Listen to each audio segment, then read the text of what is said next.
The clock on the dashboard showed 6:47 p.m. when Chief Justice Margaret Williams finally pulled out of the Supreme Court parking lot. It had been one of those exhausting days filled with back-to-back hearings, difficult decisions, and mountains of paperwork that seemed to multiply the moment she looked away. Her shoulders ached, and all she wanted was to get home, kick off these uncomfortable heels, and have a quiet dinner with her husband, Robert. The evening air was crisp and cool as she drove through the city streets. Fall was her favorite season, and tonight the trees were putting on quite a show with their orange and gold leaves. She rolled down the window slightly, letting the fresh air wake her up a bit. The drive home usually took about 25 minutes, and she used this time to decompress, to let go of the weight of the day's decisions. As she entered the Riverside neighborhood, the streets became quieter, more peaceful. This was one of those areas where old money lived quietly, where the houses sat far back from the road behind perfectly manicured lawns and tall oak trees. Margaret and Robert had moved here 5 years ago, after she was appointed Chief Justice. It was a nice neighborhood, safe and quiet, though she sometimes felt like an outsider. The neighbors were polite enough, but there was always a certain distance, a hesitation in their smiles. She turned onto Maple Drive, her street, and felt the familiar relief of almost being home. Her house was the third one on the left, a beautiful colonial-style home with white pillars and a blue door that Robert had insisted on painting last summer. The porch light was already on, which meant Robert was home and waiting for her. Margaret pulled into the driveway and put the car in park. Through the window, she could see the warm glow of lights inside the house. She smiled, imagining Robert in the kitchen, probably attempting to cook something ambitious from that new cookbook he'd bought. The man was a brilliant professor, but in the kitchen he was a disaster waiting to happen. She reached over to grab her briefcase from the passenger seat. Inside were several case files she needed to review over the weekend. Next to it sat 2 bags of groceries she'd picked up during lunch, the ingredients for the pasta dish she'd promised to make tomorrow night. As she gathered everything, she heard a car door slam behind her. That's when she noticed the flashing red and blue lights reflecting in her rearview mirror. Her heart did a small skip, the way anyone's does when they see police lights even when they've done nothing wrong. Had she been speeding? She didn't think so. Maybe a taillight was out. She mentally ran through possibilities as she watched 2 officers approach her car in the mirror. They moved with a certain swagger, their flashlights already out even though it wasn't quite dark yet. Something about their body language made Margaret's stomach tighten. She'd been a judge long enough to read people, and these 2 were radiating aggression. The knock on her window was hard, more of a bang, really. Margaret looked up to see a white officer in his mid-30s glaring down at her. His name tag read Mason. Behind him she could see his partner, another white officer named Bennett, circling around to the passenger side of her car. She rolled down her window, keeping her hands visible on the steering wheel. "Good evening, officer. Is there a problem? Step out of the vehicle now." Mason's voice was sharp, commanding, with no trace of courtesy. Margaret blinked, confused. "I'm sorry, what's this about? This is my home. I just pulled into my own driveway. I said step out of the vehicle." Mason's hand moved to his belt, resting near his weapon. "Hands where I can see them." A cold wave of understanding washed over Margaret. She'd heard about this, read about it in countless cases, seen the statistics and the studies, but experiencing it was something entirely different. She was being treated like a criminal in her own driveway, and she knew exactly why. Moving slowly and deliberately, Margaret opened her door and stepped out. She was still in her work clothes, a tailored navy suit with a cream blouse, pearl earrings that had been her mother's, and sensible pumps. Her briefcase fell to the ground as she raised her hand slightly, showing she wasn't a threat. "Officer, there seems to be a misunderstanding," she said, her voice calm and measured despite the anger beginning to simmer beneath her calm exterior. "I live here. This is my house. I've just come home from work." Bennett had his flashlight shining directly into her car now, searching through the windows like he expected to find something incriminating. "We've had reports of break-ins in this neighborhood," he said, not even looking at her. "What are you really doing here?" The implication was clear, and it stung. A black woman couldn't possibly live in this neighborhood. She must be up to something. "As I said, I live here," Margaret repeated, working hard to keep the edge out of her voice. "I've lived here for 5 years. If you'd like, I can show you my identification. My driver's license has this address." We'll decide what you need to show us, Mason snapped. He looked her up and down with open suspicion. Whose house is this, really? Before Margaret could answer, she heard a voice from across the street. Officers, is everything all right over there? It was Helen Henderson, her 72-year-old neighbor who lived in the house directly across from hers. Margaret had brought her soup just last winter when she'd been sick with the flu. They'd chatted dozens of times over the years, talked about gardening and the weather and neighborhood gossip. But now, standing on her porch in the fading light, Helen was looking at Margaret with uncertainty, doubt creeping into her eyes. She didn't call out a greeting, didn't tell the officers that of course Margaret lived there. Instead, she just stood there waiting to see what would happen. That moment of hesitation, that failure to recognize or acknowledge her own neighbor, cut deeper than anything the officers had said. Ma'am, please go back inside, Mason called to Helen. We have this under control. Margaret felt the situation spiraling. She'd been trained in de-escalation, had studied psychology and human behavior. She knew that staying calm was crucial, that any sign of emotion could be twisted into aggressive behavior or resisting. Officers, I understand you're doing your job, she said carefully, but I assure you there's been a mistake. I'm Chief Justice Margaret Williams. I work at the State Supreme Court. This is my home. My husband is inside right now, probably wondering why I'm not coming in. Mason and Bennett exchanged a look, and then Bennett actually laughed. Sure you are, lady. And I'm the mayor. The dismissal was so casual, so automatic, that Margaret realized nothing she said would matter to these men. They'd already decided who she was, what she was, based on nothing more than the color of her skin. She reached slowly toward her purse, announcing her movements clearly. I'm going to get my identification now. It's in my purse, in my wallet. That's when everything went wrong. She's reaching for something, Mason shouted suddenly, his hand flying to his gun. Stop right now. Margaret froze, her hand still extended toward her purse. I'm just getting my ID, she said, her voice steady even as her heart hammered in her chest. That's all. Just my identification like you asked. But Mason wasn't listening. On the ground! Get on the ground now. The absurdity of the situation would have been funny if it weren't so terrifying. Here she was, a Chief Justice being ordered to lie down on her own front lawn like a common criminal. Her briefcase had already spilled open, legal documents scattering across the grass, some of them marked with the official seal of the Supreme Court. Margaret slowly lowered herself to her knees, then to the ground, feeling the damp grass soak through her expensive suit. The concrete of her driveway was cold and hard beneath her. She could smell the earth, could feel small stones pressing into her palms. This was really happening. In America, in 2024, this was really happening. As Bennett moved forward with handcuffs, Margaret heard the one sound that gave her hope. The sound of car doors opening, of phones being pulled out, of her neighbors finally emerging from their houses, and every single one of them was recording. The cold metal of the handcuffs bit into Margaret's wrists as Bennett clicked them shut. She'd seen these exact handcuffs hundreds of times in her courtroom, but feeling them on her own wrists was a completely different experience. They were tighter than she'd imagined, and the position forced her shoulders back in an uncomfortable angle. You're making a serious mistake, Margaret said quietly, still lying face down on her own driveway. A small pebble was pressing into her cheek, and she could feel her carefully styled hair coming loose from its pins. Yeah, that's what they all say, Mason muttered above her. He grabbed her arm roughly and hauled her to her feet. Margaret stumbled slightly in her heels, and he jerked her upright without any care for her balance or dignity. Around them, the neighborhood was coming alive. Doors were opening up and down the street. Margaret could see old Mr. Peterson from 2 houses down, standing on his porch with his phone held up. The young couple who'd moved in next door last year were both filming from their front window. Even Helen Henderson, despite her earlier hesitation, had her phone out now. Officers, please, Margaret tried again. Just look at my identification. It's in my purse, right there. My driver's license will show this address. There are bills inside with my name on them. This is all a terrible misunderstanding. Bennett picked up her purse and dumped its contents onto the hood of her car. Lipstick, keys, her wallet, loose change, and breath mints scattered across the metal. He grabbed her wallet and flipped it open, pulling out her driver's license. For a moment, he just stared at it.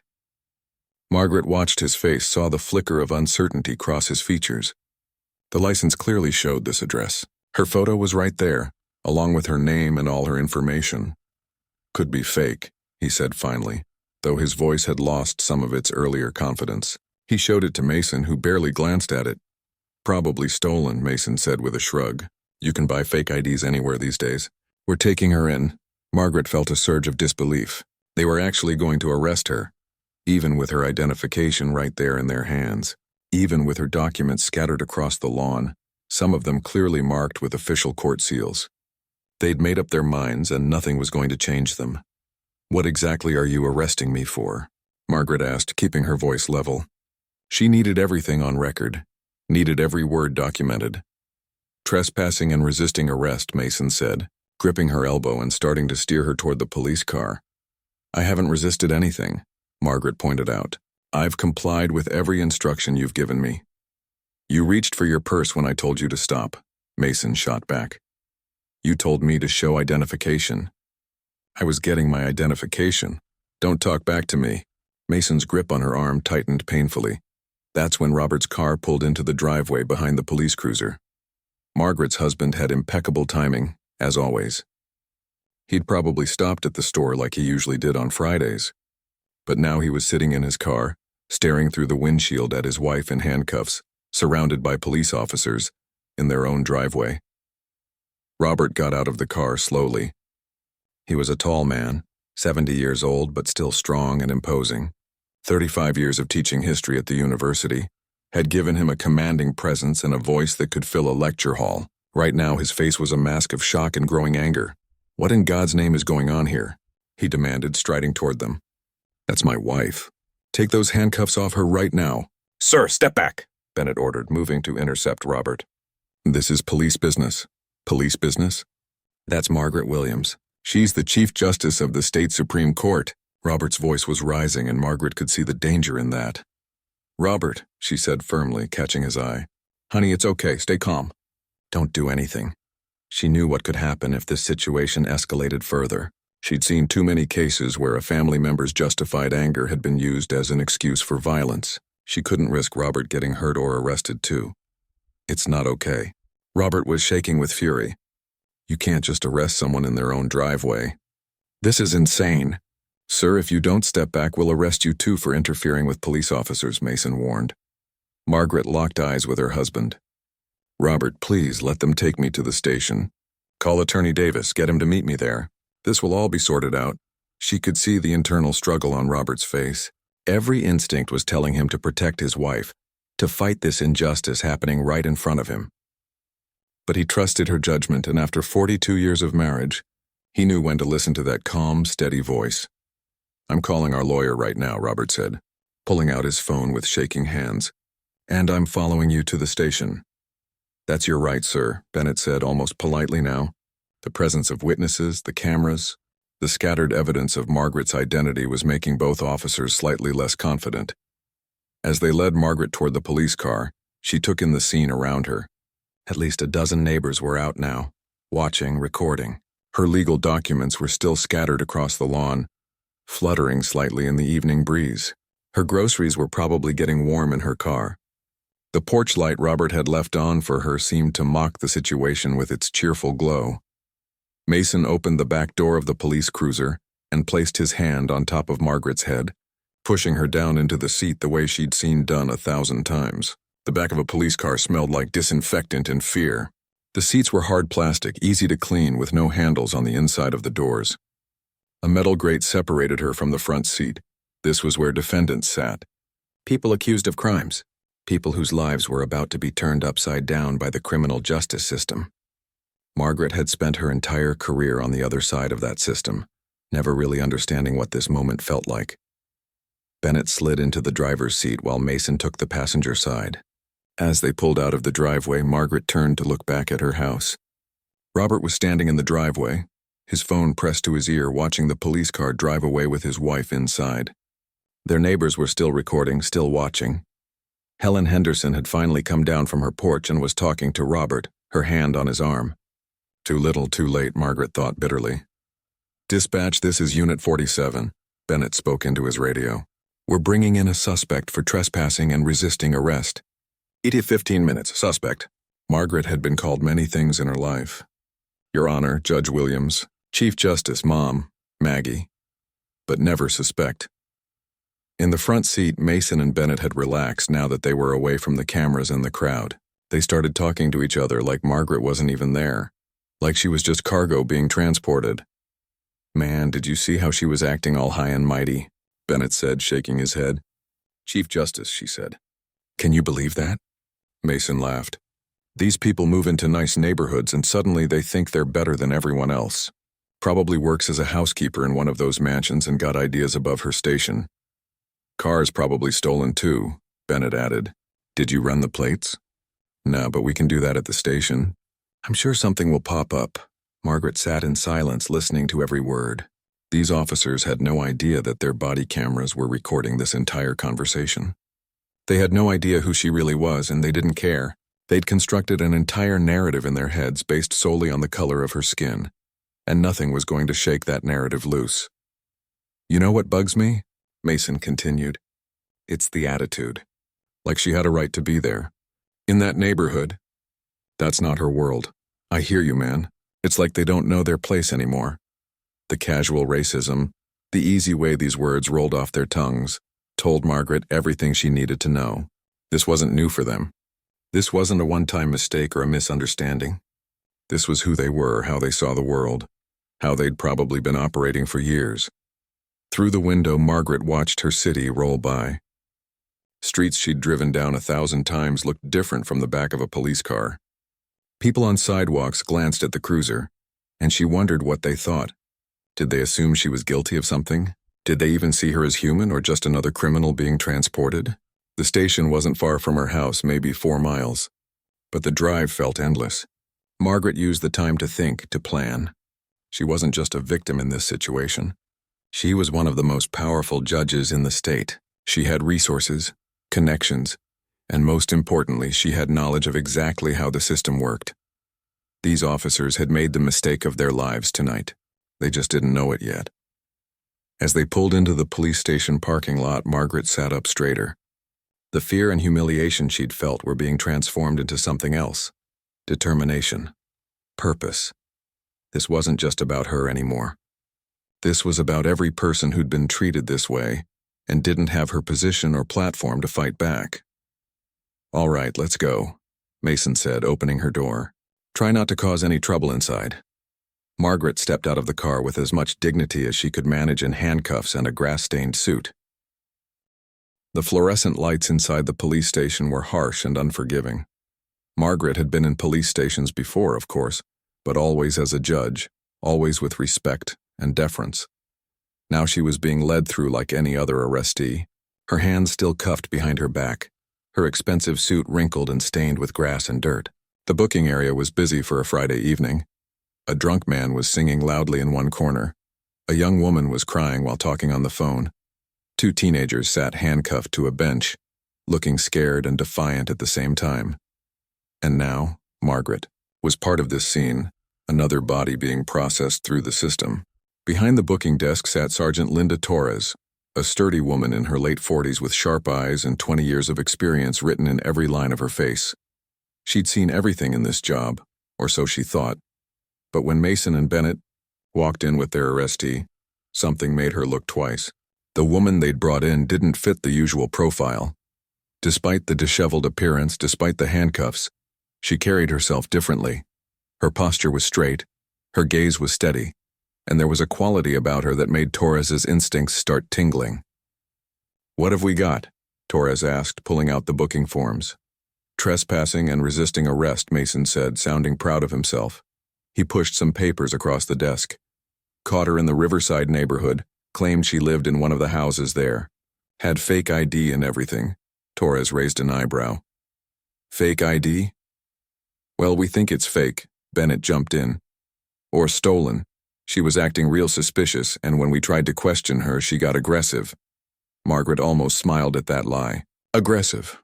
That would be an interesting claim to prove when the body camera footage was reviewed. "I see," Torres said slowly. She looked at Margaret directly for the first time. "Ma'am, I need your full name for the booking process." Margaret. "Elizabeth Williams," Margaret said clearly, her voice calm and professional. Torres wrote it down. Address? Margaret recited her Riverside address, the same one on the driver's license that Mason and Bennett had dismissed as fake. Occupation? Torres asked, her pen hovering over the form. This was the moment. Margaret could almost feel the shift in the air before she spoke. Chief Justice of the State Supreme Court. The pen stopped moving. Torres's hand froze mid-word. The busy noise of the booking area seemed to fade into the background. Slowly, very slowly, Torres looked up from her paperwork. I'm sorry, what did you say? I am Chief Justice Margaret Elizabeth Williams, Margaret repeated, meeting Torres's gaze steadily. I oversee the State Supreme Court. I've held that position for 7 years. Mason laughed, actually laughed out loud. Come on, Sarge. She's been making up stories all night. First she claimed to live in that mansion, now she's a judge? This lady's something else. But Torres wasn't laughing. Her face had gone pale. She was staring at Margaret with growing recognition and horror. Torres had been to several community events over the years. She'd seen the Chief Justice at press conferences, had received official communications with her photo. And now, looking past the grass stains and the undignified circumstances, she was seeing the truth. Oh my God, Torres whispered. She stood up abruptly, her chair scraping loudly against the floor. Oh my God. Sarge? Bennett said, confused by her reaction. What's wrong? Torres ignored him. Her hands were shaking as she reached for the phone. I need Captain Morrison here immediately, right now. I don't care if he's off duty. I don't care if he's having dinner. Get him here now. What's going on? Mason was starting to look nervous. Shut up, Torres snapped at him with a venom that made both officers step back. Don't say another word, either of you. She came around the desk, her keys already out. Ma'am, I am so sorry. I'm going to remove these handcuffs immediately. As the cuffs came off, Margaret rubbed her wrists where red marks were already forming.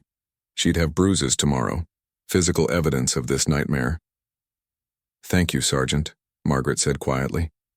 Torres looked like she might be sick.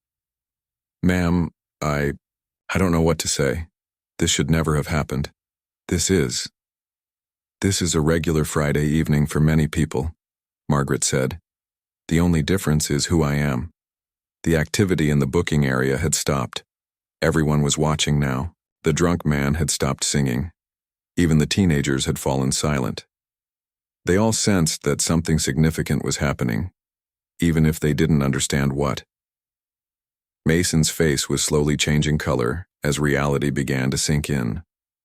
Bennett looked between Torres and Margaret, confusion giving way to creeping dread. Sarge, there must be some mistake, Mason tried. She didn't identify herself properly. She was acting suspicious. We had every right to— I said shut up. Torres whirled on him. Do not say another word until Captain Morrison gets here. Better yet, until you have a union rep and a lawyer. Do you understand me? The door to the station burst open and Robert rushed in, followed by their attorney, David Chen. David was in jeans and a sweater, clearly having rushed from home when Robert called. Margaret! Robert crossed the room in 3 strides, pulling his wife into a hug. Are you all right? Did they hurt you? I'm fine, honey, Margaret said, though her voice wavered slightly for the first time. Being in Robert's arms made the reality of what had just happened hit her fully. I'm okay. David was already all business. Who authorized this arrest? I want names, badge numbers, and I want the body camera footage preserved immediately. It's being handled, Torres said, looking miserable. Captain Morrison is on his way. Good, David said sharply. Because this is the most clear-cut case of false arrest and civil rights violation I've seen in 20 years of practicing law. Within 10 minutes, the station was in chaos. Captain Morrison had arrived, still in civilian clothes, his face red with what looked like either anger or panic. Behind him came Deputy Chief Patterson, then the police chief himself, Thomas Burke, who'd been at a charity dinner when he got the call. The small booking area was suddenly crowded with brass, all of them trying to understand how this catastrophic situation had occurred. Chief Justice Williams, Police Chief Burke said, his voice strained. I cannot express how deeply sorry I am about this incident. This is completely unacceptable, and I assure you. Margaret held up her hand. Chief Burke, I appreciate that. But before we go any further, I want something understood. I want this entire incident documented. Every detail. I want all body camera footage preserved as evidence. I want a full internal investigation open tonight, not next week. And I want this to be a matter of public record. Burke nodded, looking like he'd aged 10 years in the past hour. Of course, absolutely. Whatever you need.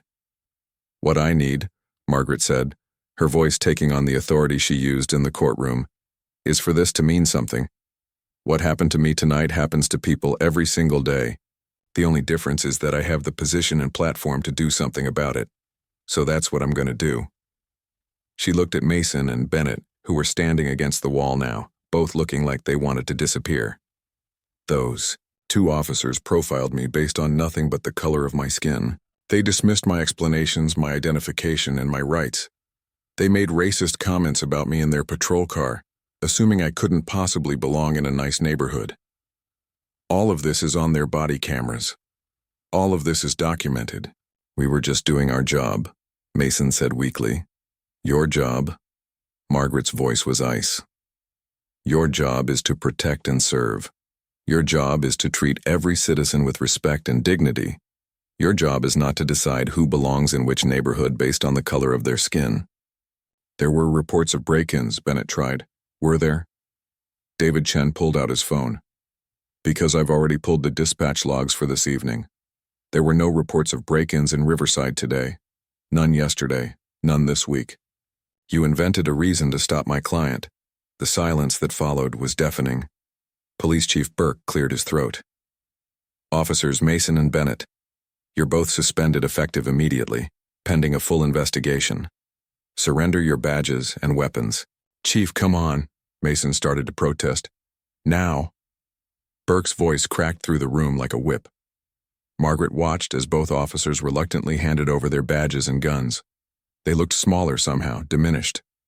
The swagger and confidence they'd shown in her driveway was completely gone. I want to see the body camera footage, Margaret said. All of it, from the moment they pulled behind my car until right now. Yes, ma'am, Captain Morrison said, looking like he wanted to crawl under a rock. We'll set that up immediately. 20 minutes later, Margaret sat in a conference room with Robert, David, and several police officials, watching the footage play on a large monitor. Seeing it from the officer's perspective was surreal. She watched herself pull into her own driveway, watched the officers exchange glances before deciding to approach her. The audio was what damned them most. Every dismissive comment, every assumption, every racist remark they'd made, thinking no one important was listening. It was all there, recorded in crystal-clear digital audio. When the footage reached the part where they were driving her to the station, Margaret saw Robert's hands clench into fists at their comments. These people move into nice neighborhoods, Mason's voice came through the speakers. Margaret woke up at 5:30 a.m. just like she did every morning, but this Saturday felt different. Her wrists ached where the handcuffs had been. Her shoulders were sore from being forced to lie face down on the concrete. And when she looked in the mirror, she could see the emotional exhaustion written clearly on her face. Robert was already up, sitting at the kitchen table with his laptop and 3 different newspapers spread out in front of him. He looked up when she came in, his expression a mixture of concern and barely controlled anger. You should see this, he said, turning the laptop toward her. The story had exploded overnight. Every major news outlet had picked it up. The headlines were stark and damning. Chief Justice arrested in own driveway. Supreme Court Justice victim of racial profiling. Police arrest states highest judge in shocking incident. But what really caught Margaret's attention were the videos. Her neighbors had uploaded their cell phone footage to social media, and it had gone viral.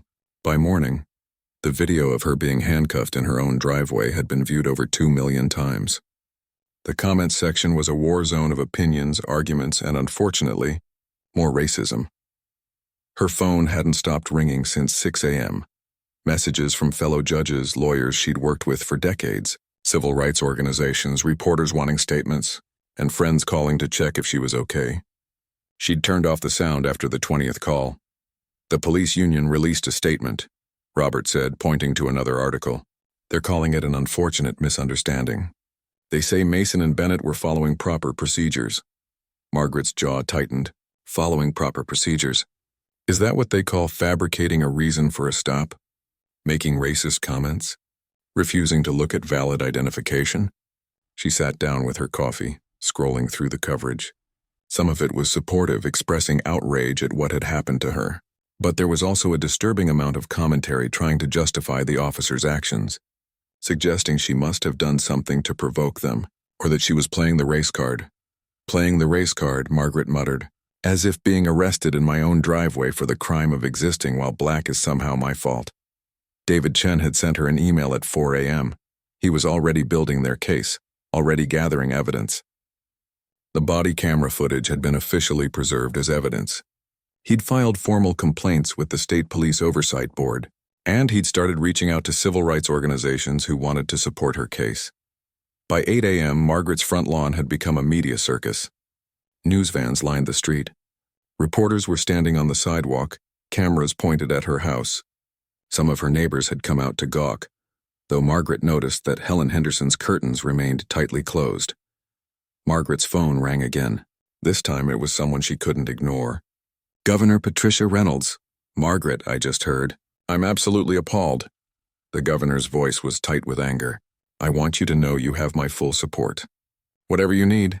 Thank you, Patricia, Margaret said. What I need is systematic change. This can't be just about me. Agreed. I'm calling an emergency meeting with Police Chief Burke and the State Attorney General Monday morning.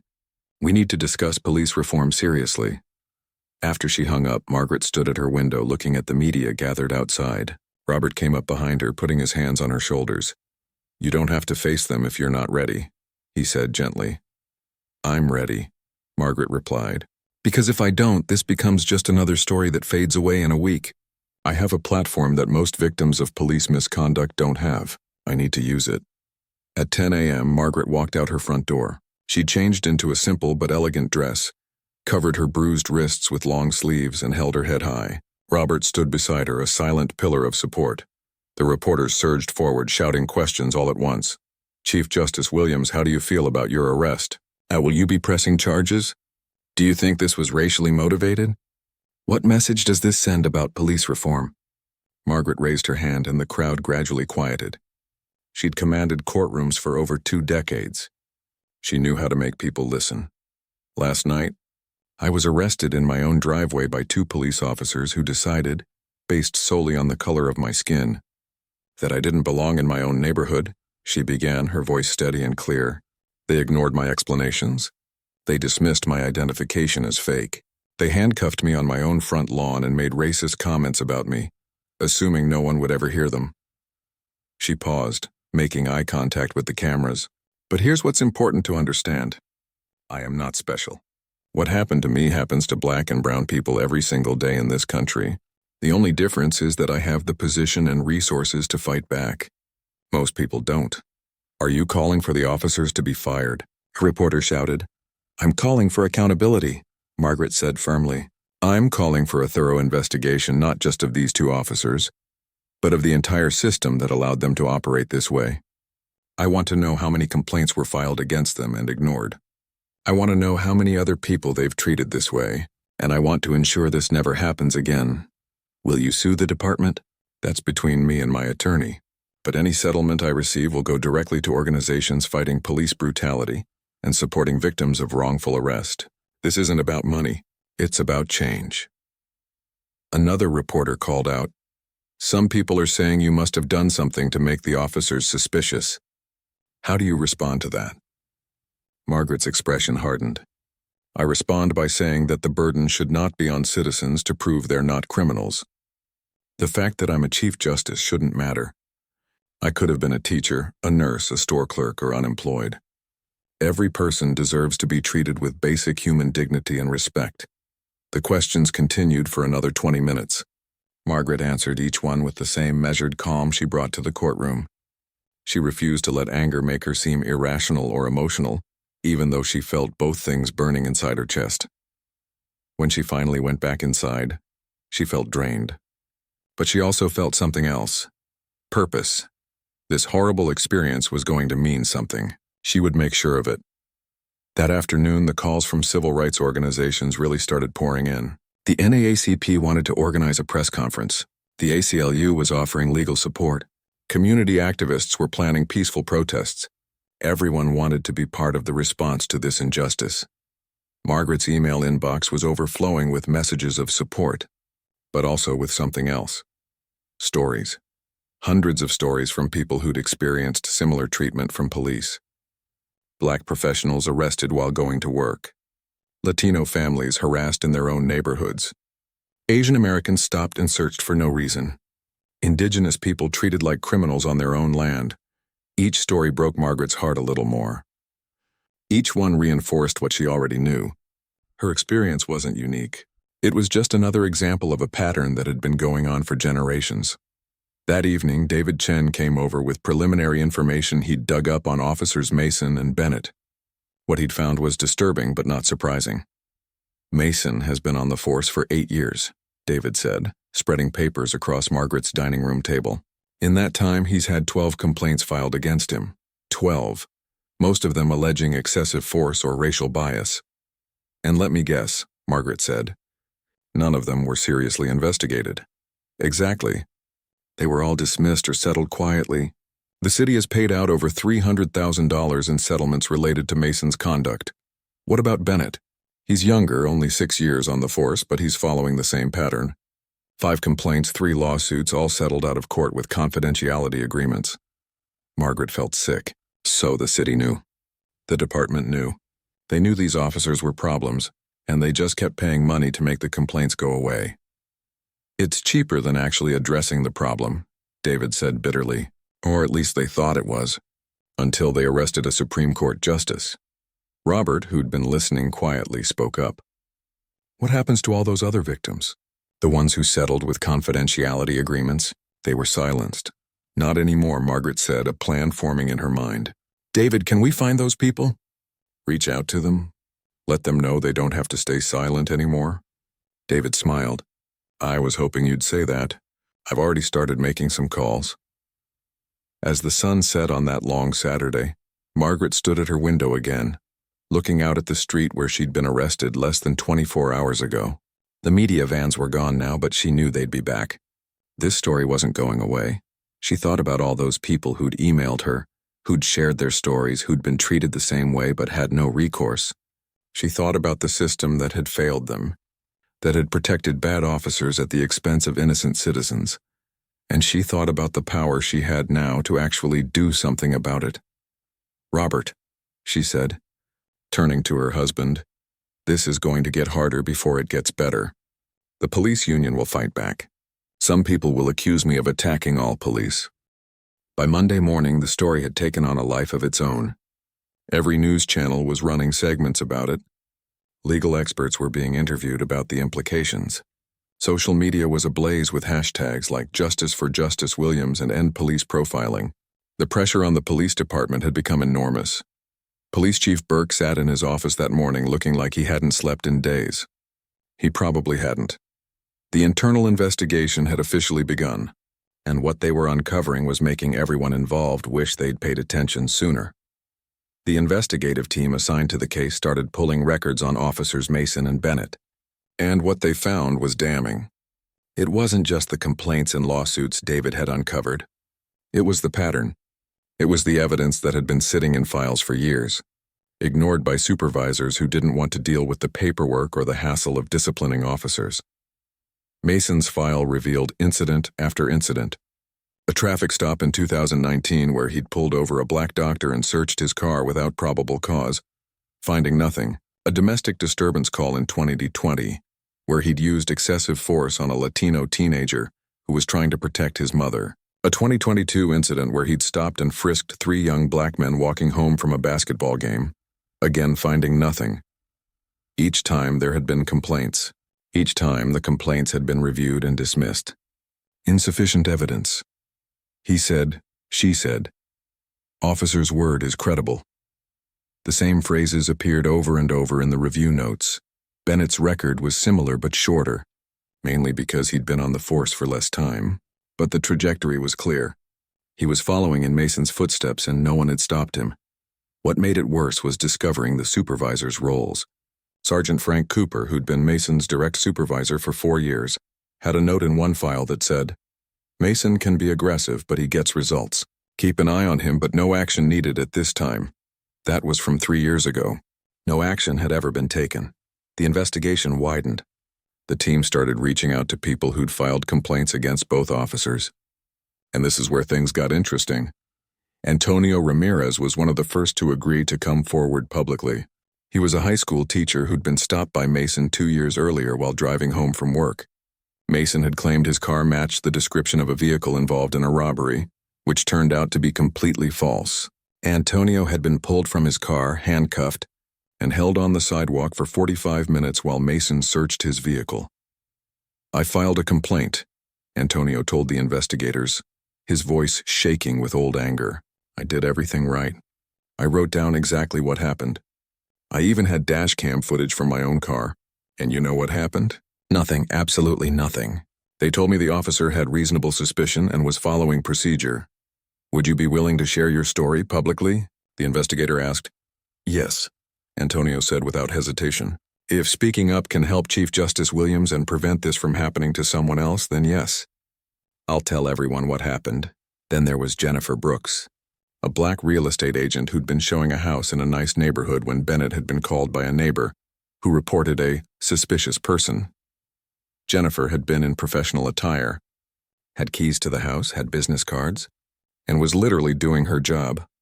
Bennett had still detained her for 20 minutes, demanding to see proof she was authorized to be there.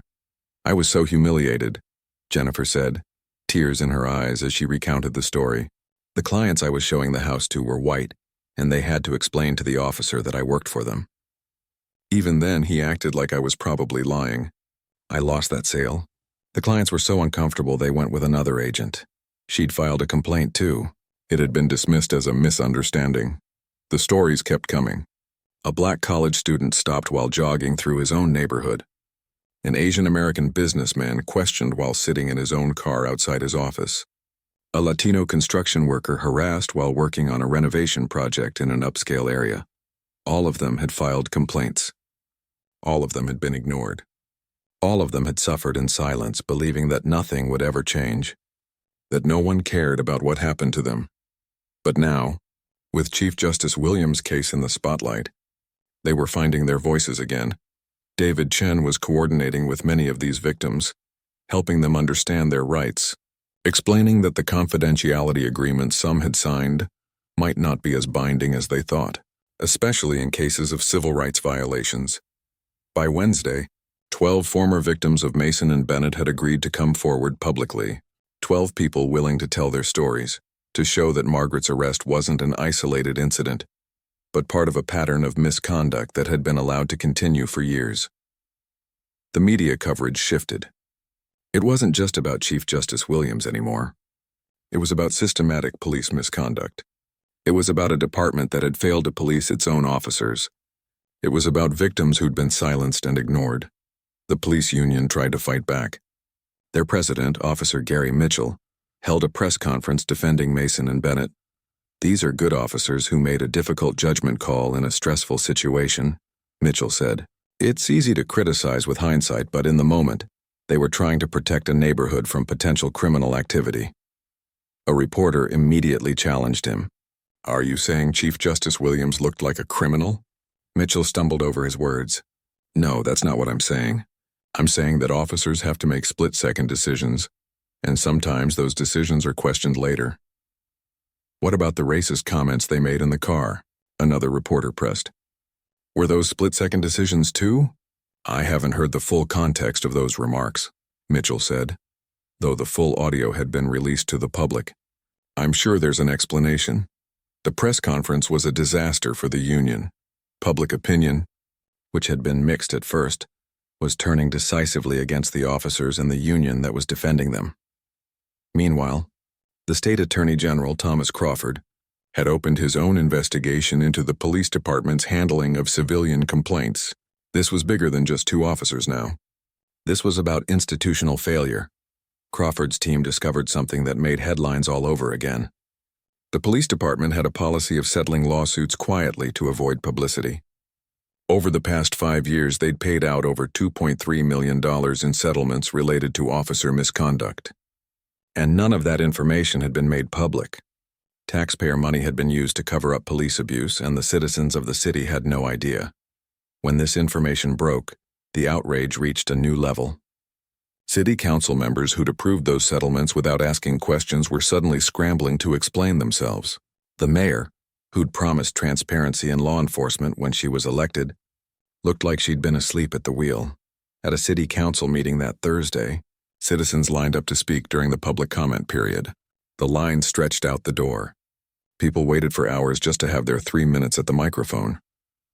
"My son was beaten by police 3 years ago," one mother said, her voice breaking. "He was 17 years old, walking home from the library. They said he matched a description. He didn't. They hurt him so badly he was in the hospital for a week, and when we tried to file a complaint, we were told it would be difficult to prove. We were told it would be expensive to pursue. We were told we should just move on. And we did, because we were scared and we didn't know what else to do." She looked directly at the mayor and city council members. "But I'm not scared anymore. And I'm not moving on. Justice for Chief Justice Williams means justice for my son, too." The applause was deafening. Speaker after speaker told similar stories. Some were about Mason and Bennett specifically. Others were about different officers. But all of them were about a system that protected officers at the expense of the people they were supposed to serve. Margaret watched the city council meeting from home, Robert beside her. She'd been advised not to attend, to maintain some distance while the investigation was ongoing, but she made sure her statement was read into the record. "Systematic change requires systematic effort," her statement said. "We cannot simply fire 2 officers and declare the problem solved. We must examine how these officers were allowed to operate for years despite multiple complaints. We must look at the culture that protected them. We must address the policies that allowed settlements to be paid in secret. And we must commit to real, meaningful reform." That same week, the state legislature announced they would be holding hearings on police reform. Lawmakers who'd been resistant to the idea before were suddenly very interested in appearing tough on police misconduct. Margaret knew it was political opportunism for many of them, but she didn't care about their motives. She cared about results. Governor Reynolds was true to her word.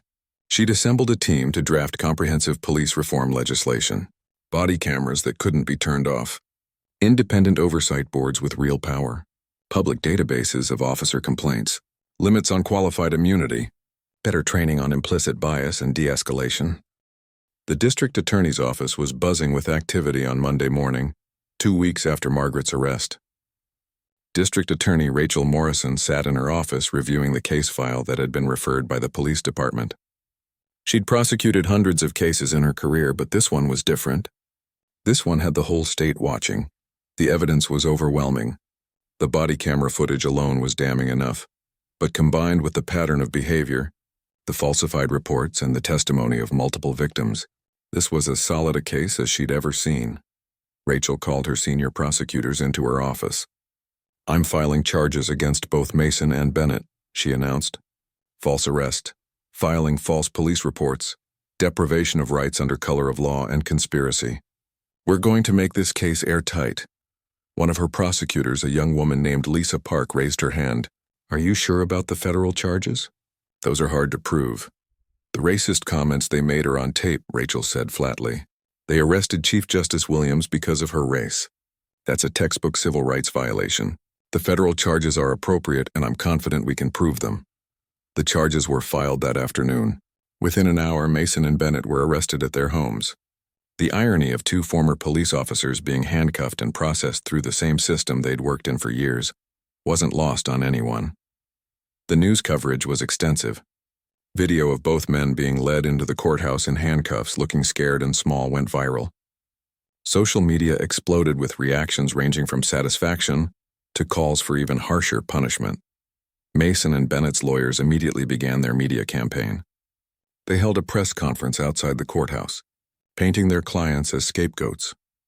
Officers Mason and Bennett are being sacrificed on the altar of political correctness, Bennett's lawyer, a bombastic man named Richard Stone, declared. They were doing their jobs, protecting a neighborhood, and now they're being persecuted because they made a mistake about who they were dealing with. A reporter shouted a question. Are you saying it's okay that they arrested Chief Justice Williams? I'm saying that in the moment they didn't know who she was, Stone replied. And frankly, it shouldn't matter who she was. The procedures they followed would have been the same for anyone. But that's exactly the problem, another reporter pointed out. The procedures were wrong. They had no probable cause for the stop. Stone waved his hand dismissively. That's for a jury to decide, not the court of public opinion. But the court of public opinion had already decided. And it wasn't in Mason and Bennett's favor. Meanwhile, something powerful was happening in the community. Margaret's case had become a catalyst for something much bigger. Community organizations that had been working on police reform for years suddenly found themselves with public support they'd never had before. The local NAACP chapter organized a town hall meeting at the largest church in the predominantly black neighborhood on the east side of the city. Over 800 people showed up. The church had to set up speakers outside for the overflow crowd. Margaret attended, despite advice from some colleagues that she should maintain distance from activist organizations while the criminal case was pending. She sat in the front row with Robert, listening as person after person stood up to share their experiences with police. A young man named Chris Johnson, barely 20 years old, spoke about being stopped and searched 6 times in the past year, always in white neighborhoods where he worked as a delivery driver. Every time, they ask me what I'm doing there, Chris said, his voice shaking with emotion. Every time they treat me like I'm suspicious just for existing. I have a job. I'm in college. I'm not doing anything wrong. But to them, I'm automatically a threat. An elderly woman named Dorothy Washington talked about her grandson, who'd been beaten by police 5 years earlier. They said he was resisting, but he wasn't. He was scared. He was a child, only 16 years old, and they hurt him so badly he still has nightmares. Story after story, testimony after testimony. The room filled with pain that had been held in for too long. But there was also something else in that room. Hope. The sense that maybe, finally, things could change. When Margaret was invited to speak, she stood slowly and walked to the microphone. The room fell silent. 2 weeks ago, I was arrested in my own driveway, she began. I was humiliated, handcuffed, and treated like a criminal. And for a few hours, I felt powerless. I felt what so many of you have felt for far too long. She looked out at the crowd, at the faces of people who'd been fighting this fight long before she was forced to join it. But here's what I want you to know. What happened to me wasn't special. It wasn't unique. It was just visible. Because of who I am, because of my position, the whole world was watching, and that visibility is our power now. She paused, letting her words sink in. I promise you this. I will use every bit of influence I have, every resource available to me, to push for real change. Not just for me, but for every person in this room. For every person who's been stopped for driving while black. For every parent who has to teach their children how to survive a police encounter. For everyone who's been made to feel like they don't belong in their own neighborhoods, their own country, their own skin. The applause was thunderous. People stood, some crying, some shouting encouragement. Margaret felt the weight of their hope, their trust, and she knew she couldn't let them down.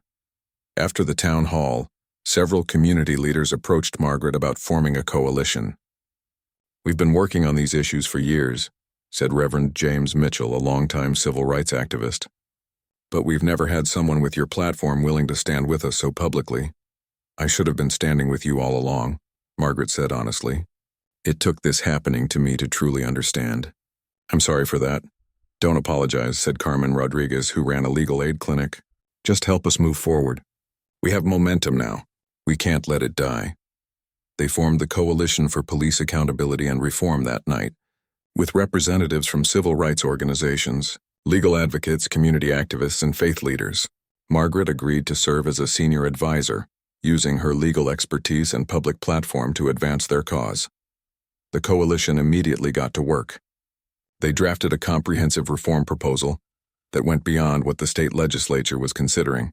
Community oversight boards with real investigative power, mandatory bias training that actually meant something, an end to the practice of officers investigating themselves, transparency in complaint processes, consequences for departments that failed to discipline problem officers. The proposal was ambitious, maybe even radical by some standards. But the coalition believed that incremental change had failed. It was time to demand transformation. Not everyone was supportive. The police union pushed back hard. They organized their own rallies, arguing that these reforms would make it impossible for officers to do their jobs safely. Officers are already afraid to act, Union President Gary Mitchell claimed at a press conference. These proposed changes will handcuff police, not criminals. Crime will skyrocket. But data from other cities that had implemented similar reforms told a different story. Crime rates didn't increase. Officer safety didn't decline. What did change was trust between police and communities, and that made everyone safer. The business community got involved too, and that's when things really started to shift.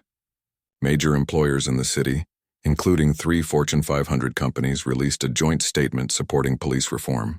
They'd seen the videos, they'd heard the stories, and they recognized that this wasn't just a social justice issue, it was an economic one. Cities with poor police-community relations struggled to attract talent and investment. When corporate America started calling for change, politicians listened in a way they hadn't when activists were making the same demands. Meanwhile, Mason and Bennett's legal troubles were mounting. Federal investigators had joined the case looking into potential civil rights violations. The FBI had discovered that Mason belonged to online groups where officers shared racist memes and complained about political correctness in policing. His lawyer tried to explain it away. Lots of people blow off steam online. It doesn't mean anything, but it meant something to the prosecutors building their case. It showed a pattern of racial bias that made Mason's profiling of Margaret not an isolated mistake, but part of a worldview. Bennett's situation wasn't much better. Investigators found that he'd falsified reports in at least 3 other cases, not just Margaret's. He'd claimed to smell marijuana when he hadn't. He'd reported suspects as acting nervously when body camera footage showed calm compliance. He'd exaggerated threats to justify use of force. The evidence kept piling up, and their lawyers were having a hard time developing a defense strategy that didn't amount to yes, they did all those things, but they didn't mean any harm. 3 weeks after the charges were filed, both men appeared in court for their arraignment. Margaret attended, sitting in the back of the courtroom with David Chen beside her. She watched as Mason and Bennett stood before the judge, the same way hundreds of defendants had stood before her over the years. They looked uncomfortable in civilian clothes, diminished without their uniforms and badges. 4 months had passed since that Friday evening when Margaret Williams was arrested in her own driveway. In that time, the city, and in many ways the entire state, had been transformed. The trial of officers Mason and Bennett was set to begin on a cold Monday morning in February. The courthouse was surrounded by protesters, media trucks, and curious onlookers. Inside, security had been doubled. The judge had received threats. The prosecutors had received threats. Even the jury pool had to be screened carefully for safety concerns. Margaret sat in the courtroom gallery in the section reserved for victims and their families.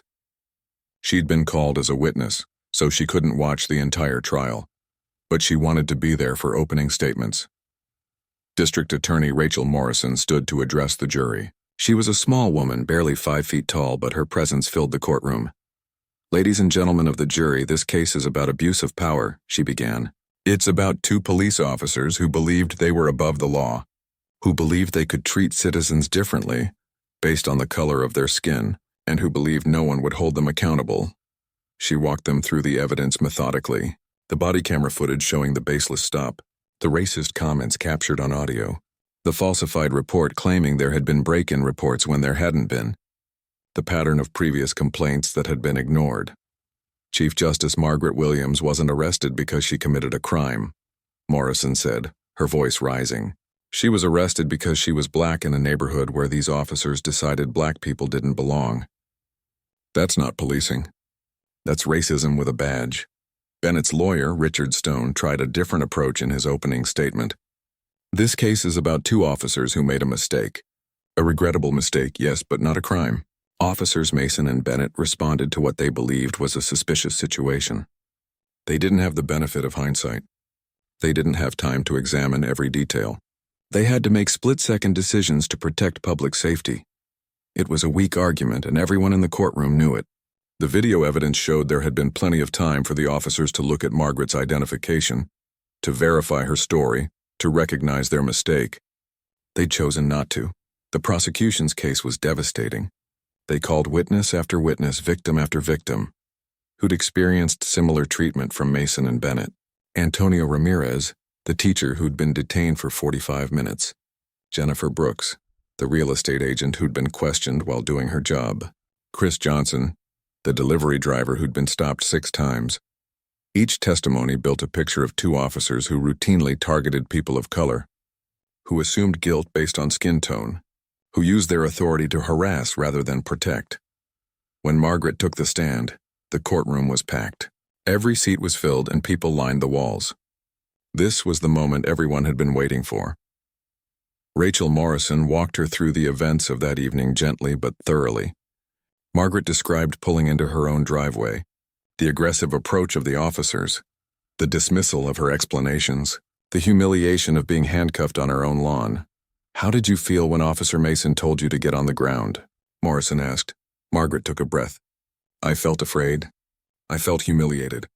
But mostly I felt resigned, because I knew in that moment that nothing I said would matter. They'd already decided who I was based on what they saw, not who I actually was." "Did you at any point resist arrest?" "No. I complied with every instruction, even though I knew the arrest was unlawful." On cross-examination, Richard Stone tried to shake her testimony, but Margaret had spent decades in courtrooms. She wasn't easily rattled. "Isn't it true, Chief Justice Williams, that you could have avoided all of this if you'd just immediately shown your identification?" Stone asked. Margaret looked at him steadily. "I did show my identification." Officer Bennett looked at it and dismissed it as fake. "The problem wasn't my failure to identify myself. The problem was their refusal to believe me. But if you'd told them up front that you were a Chief Justice—" "Mr. Stone," Margaret interrupted, her voice firm, "I shouldn't have to be a Chief Justice to be treated with basic human dignity. A citizen's rights don't depend on their job title." The courtroom erupted in applause, and the judge had to bang his gavel for order. Stone had no follow-up questions. The defense tried to present character witnesses for Mason and Bennett, fellow officers who testified that they were good men, dedicated to their jobs. But on cross-examination, several admitted they'd heard the defendants make racially insensitive comments.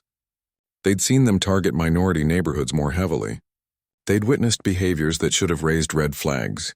"But you never reported any of this?" the prosecutor asked one officer. "No," he admitted, looking uncomfortable. "It's not really done. You don't rat out your fellow officers. That testimony probably did more damage to the defense than anything else. It showed the code of silence that allowed bad officers to operate without consequences." After 3 weeks of testimony, closing arguments began. Rachel Morrison was powerful and passionate. "This case is simple," she told the jury. 2 officers abused their power. They targeted a woman because of her race. They arrested her without cause. They made racist comments thinking no one would hear. They falsified reports to cover their actions. And they did all of this because they believed they could get away with it. For years they had gotten away with it. But not anymore. It's time to send a message that no officer is above the law. The jury deliberated for 2 days. Margaret tried to go about her normal routine, but it was impossible to focus. She kept checking her phone, waiting for word. When the call finally came that the jury had reached a verdict, Margaret rushed to the courthouse. The courtroom filled quickly, every seat claimed within minutes. Mason and Bennett sat at the defense table, both looking pale and nervous. Margaret tried to feel sympathy for them, but she couldn't. They'd had so many chances to change their behavior, to acknowledge their biases, to do better. They'd chosen not to. The jury filed in, not looking at the defendants. Margaret knew from experience that was usually a bad sign for the defense. "Has the jury reached a verdict?" the judge asked. "We have, Your Honor," the forewoman said, standing. "On the charge of false arrest, how do you find?" "Guilty." "On the charge of filing false police reports, how do you find?" "Guilty." "On the charge of deprivation of rights under color of law, how do you find?" "Guilty on all counts." The courtroom exploded. People cheered, cried, hugged each other. Mason dropped his head into his hands. Bennett just stared straight ahead, looking stunned. The judge banged his gavel repeatedly. "Order, order in this court!" Sentencing would come later, but everyone knew what this meant. Mason and Bennett were convicted felons now. They'd never work in law enforcement again. They'd likely face prison time. Their careers, their reputations, their futures had been destroyed. Some people might say that was harsh. Margaret thought it was justice. Outside the courthouse, she spoke to the gathered media. This verdict is important, but it's just one case. We need systematic change so that what happened to me and what happened to countless others stops happening. That work continues, and it did continue. The judicial task force Margaret had formed had been busy during the trial. They'd held public hearings in 6 different cities across the state. They'd consulted with experts in police reform, civil rights attorneys, community advocates, and yes, even police officers who were committed to change. Their recommendations were comprehensive and bold. Mandatory body cameras that couldn't be turned off, independent civilian oversight boards with subpoena power, a public database of officer complaints accessible to anyone, limits on qualified immunity so officers couldn't hide behind their badges, mandatory counseling and bias training with real consequences for failure, a ban on warrior-style training that taught officers to see citizens as potential enemies. The state legislature had been working on police reform legislation for months, pushed by Governor Reynolds and supported by a coalition of activists, community leaders, and concerned citizens. The bill that finally emerged incorporated most of the task force's recommendations. There was fierce opposition, of course. Police unions across the state fought back hard. Some officers threatened to quit if the reforms passed. Conservative lawmakers warned of rising crime and officer safety concerns. But public opinion had shifted dramatically. Polls showed that 73% of residents supported comprehensive police reform. The viral videos, the trial testimony, and the spotlight on systemic misconduct had changed minds. When the vote came in late March, the reform bill passed with bipartisan support. It wasn't perfect. Some provisions had been watered down through negotiation, but it was real, substantial change. Governor Reynolds signed it into law at a public ceremony with Margaret standing beside her. "This law is named the Justice Reform Act," the governor announced, "in honor of Chief Justice Williams, whose courage in the face of injustice sparked this movement for change." Margaret hadn't wanted the law named after her, but she understood the symbolism. If her name on the bill would help ensure its implementation, she'd accept it. 1 year had passed since that autumn evening when Margaret Williams was arrested in her own driveway. As she stood in front of the mirror on this October morning, adjusting her robes before heading to court, she barely recognized the woman looking back at her. Not physically. She looked the same, perhaps a bit more tired with a few more gray hairs at her temples, but something fundamental had shifted inside her. The woman in the mirror had seen the system from both sides now. She'd been both the judge and the judged, both the powerful and the powerless. Today was significant for several reasons. It was the 1-year anniversary of her arrest. It was also the day she'd be announcing the findings of the first annual report on police reform implementation. But most importantly, it was the day she'd be addressing a group that would shape the future of justice in this state, the incoming class of police academy recruits. Robert appeared in the doorway behind her. "Ready for today?" he asked. Margaret turned and smiled. "As ready as I'll ever be." The police academy was located on the outskirts of the city, a sprawling complex where new officers learned their craft. Chief Burke had invited Margaret to speak to the recruits as part of their ethics training. It was a gesture of reconciliation, an acknowledgement that change had to start at the very beginning of an officer's career. When Margaret arrived, she was greeted by the academy director, Commander Lisa Hayes, a black woman who'd risen through the ranks over 30 years. "Chief Justice Williams, thank you for coming," Hayes said warmly. "These recruits need to hear your story. They need to understand what policing should be about." The auditorium was filled with over 100 recruits, young men and women of diverse backgrounds, all eager to start their careers in law enforcement. Margaret stood at the podium looking out at their fresh faces and felt the weight of responsibility. "Good morning," she began. "A year ago today, I was arrested by 2 police officers in my own driveway. I was handcuffed, taken to jail, and charged with crimes I didn't commit. All because those officers saw my skin color before they saw my humanity." The room was silent. Every eye was fixed on her. "I'm not here to tell you that all police officers are bad. That would be a lie, and an insult to the many good officers who serve with honor and integrity. But I am here to tell you that 2 bad officers can do enormous damage, not just to their victims, but to every officer who wears the badge. She walked out from behind the podium, making the speech more personal, more direct. When you put on that uniform, you're not just taking on a job. You're taking on a sacred responsibility. People will trust you with their safety, their rights, and sometimes their lives. How you use that authority defines not just your career, but the relationship between police and the communities you serve. Margaret told them about that night, about the fear she felt, about the helplessness of knowing she was being treated unjustly and having no way to stop it, about the humiliation that still stung when she thought about it. "But here's what I want you to understand," she said, her voice strong and clear. "The officers who arrested me weren't monsters. They were regular people who'd been shaped by biases they probably didn't even recognize. They'd been trained in an US versus them mentality. They'd been part of a culture that protected bad behavior instead of correcting it. And when they made mistakes, no one held them accountable until it was too late." She paused, letting that sink in. "You have a choice to make every single day you wear that badge. You can be the kind of officer who sees citizens as partners in public safety, or you can be the kind who sees them as potential threats.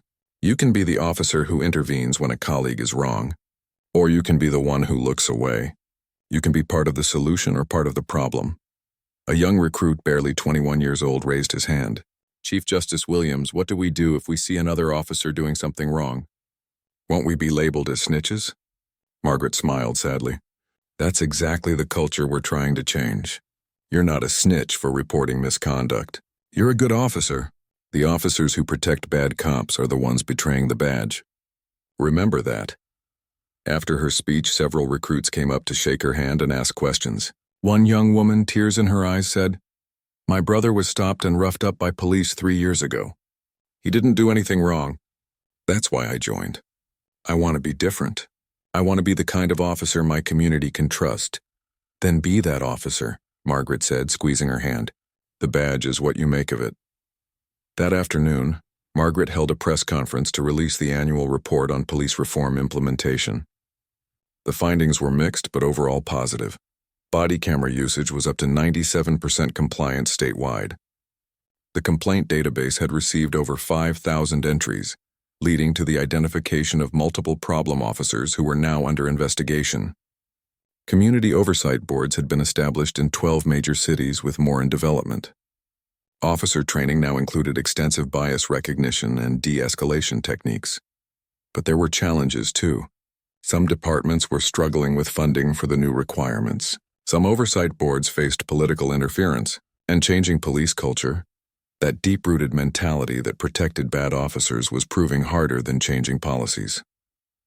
"Reform is a process, not an event," Margaret told the reporters. "We've made significant progress in 1 year, but we have years of work ahead of us. The important thing is that we're moving in the right direction." A reporter asked, "Do you think your arrest was worth it if it led to all these changes?" Margaret considered the question carefully. "I wouldn't wish what happened to me on anyone. But if my experience can prevent even one person from being treated the way I was, if it can save even one life by creating better policing practices, then yes, something good has come from something terrible." That evening, there was a community celebration at the same church where the town hall had been held a year ago. The Coalition for Police Accountability and Reform was marking the anniversary with both reflection and recognition of the progress made. Antonio Ramirez was there, the teacher who'd been stopped by Mason, Jennifer Brooks, the real estate agent, Chris Johnson, the delivery driver, Dorothy Washington, whose grandson had been beaten, all the people whose voices had been silenced for too long, now standing together in solidarity. Reverend Mitchell stood at the pulpit.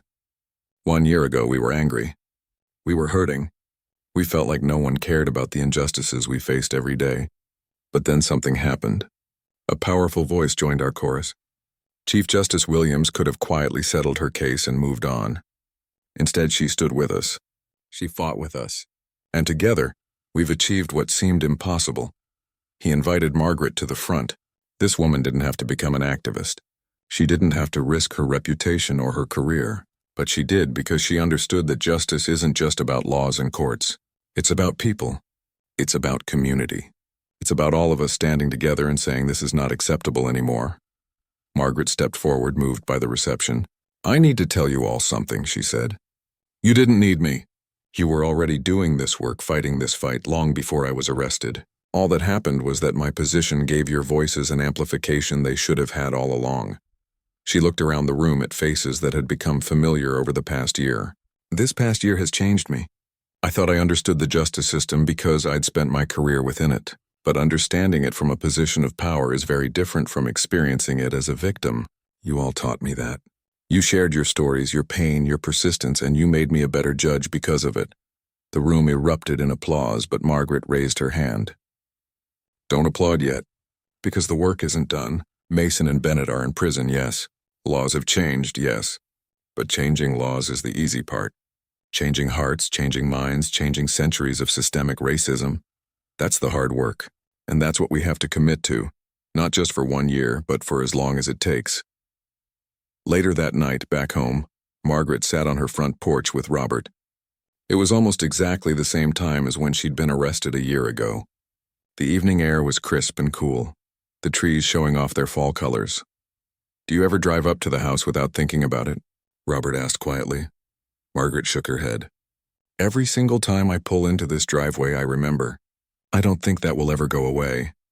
"I'm sorry," Robert said. "Don't be. Maybe I need to remember. Maybe we all need to remember what happened so we don't let our guard down, so we don't stop pushing for change." Helen Henderson, her neighbor who'd hesitated to speak up that night, walked across the street. She'd become a surprising ally over the past year, using her own experience to talk to other white neighbors about unconscious bias and the importance of speaking up. "Margaret, Robert, I brought you something," Helen said, holding out a pie. "Apple, your favorite. I wanted to mark today, to say again how sorry I am that I didn't immediately defend you that night." Margaret stood and accepted the pie. "Helen, you've apologized enough. What matters is what you've done since. You've been at every coalition meeting, every city council hearing, every community event. You've used